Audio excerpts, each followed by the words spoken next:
یہ بات سن کر حیرانی ہوئی نا؟ وہ نمازی جو جنت میں نہیں جائے گا، یہ کیسے ممکن ہے؟ نماز تو جنت کی کنجی ہے، لیکن اگر میں کہوں کہ قیامت کے دن کچھ نمازی اللہ کے سامنے کھڑے ہوں گے، لیکن جنت کے دروازے ان پر بند کیے جائیں گے، یہ کوئی کہانی نہیں، یہ حقیقت ہے۔ اور اگر آپ یہ سوچ رہے ہیں کہ ایسا کیسے ہو سکتا ہے، تو آپ کو یہ ویڈیو آخر تک دیکھنی ہوگی، کیونکہ یہاں ایک ایسا راز چھپا ہے جو شاید آپ نے پہلے کبھی نہ سنا ہو۔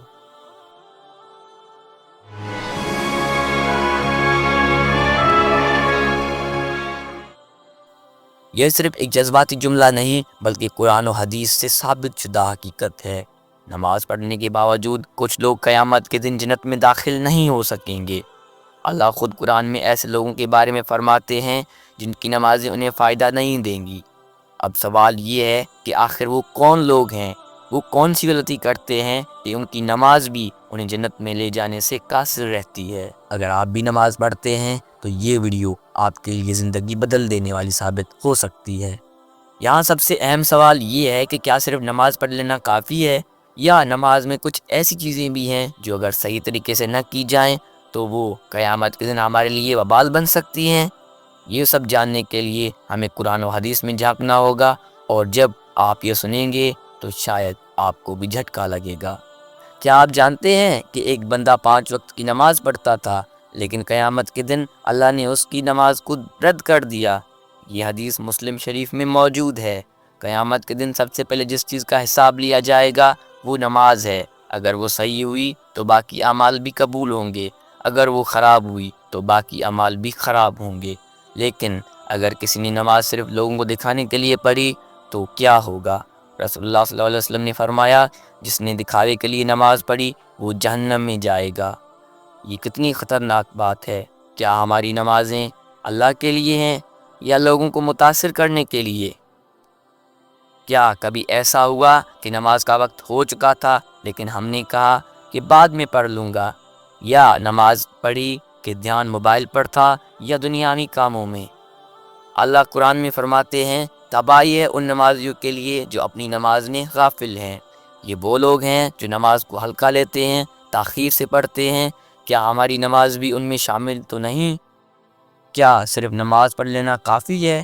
اگر کوئی شخص لوگوں کے حقوق مارتا ہے، ماں باپ کی نافرمانی کرتا ہے، دھوکہ دیتا ہے، جھوٹ بولتا ہے، رشوت لیتا ہے، اور پھر بھی سوچتا ہے کہ اس کی نماز اسے بچا لے گی؟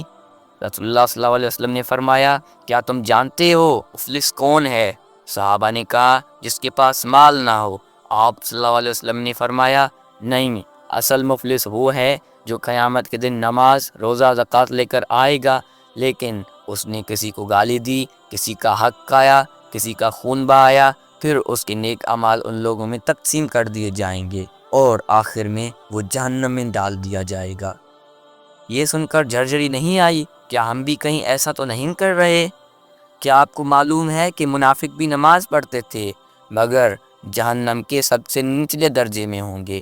اللہ قرآن میں فرماتے ہیں، بے شک منافق جہنم کے سب سے نچلے درجے میں ہوں گے، کیونکہ ان کی نمازیں صرف لوگوں کو دکھانے کے لیے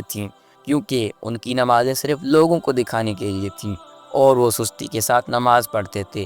کیا ہم بھی نماز کو بس چلو پڑھ لیتے ہیں والے انداز میں پڑھتے ہیں؟ قیامت کے دن ایسے لوگوں کا بھی حشر برا ہوگا جو ظلم کرتے تھے، فتنے پھیلاتے تھے، دوسروں کی عزت اچھالتے تھے، حسد اور تکبر کرتے تھے۔ نماز ان کے کام نہیں آئے گی۔ رسول اللہ صلی اللہ علیہ وسلم نے فرمایا، جو شخص تکبر کرے وہ جنت میں داخل نہیں ہوگا۔ اگر ہماری نماز ہمیں جھوٹ، غیبت، حسد، تکبر اور ظلم سے نہیں روک رہی تو وہ قبول بھی نہیں ہوگی۔ اب ذرا خود سے سوال کریں، کیا ہماری نماز ہمیں جہنم سے بچانے والی ہے، یا ہماری نماز ہمیں جہنم میں لے جانے کا سبب بنے گی؟ یہ سوال ہر اس مسلمان کو کرنا چاہیے جو نماز پڑھتا ہے۔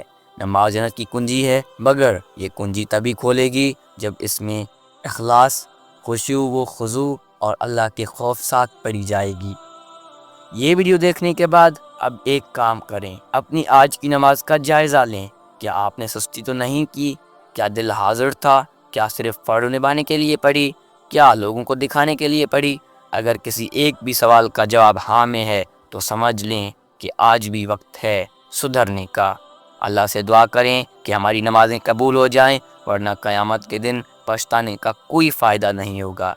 اب اس ویڈیو کو وہ تمام دوستوں اور رشتہ داروں کو بھیجیں جو نماز پڑھتے ہیں مگر شاید وہ نہیں جانتے کہ ان کی نماز انہیں کہاں لے جا رہی ہے۔ یہ علم کسی ایک کے پاس نہیں رہنا چاہیے، یہ ہر مسلمان تک پہنچنا چاہیے۔ اور اب آپ کی باری ہے، آپ کی رائے میں نماز کے معاملے میں سب سے زیادہ کون سی چیز خطرناک ہے؟ کمنٹ میں ضرور بتائیں۔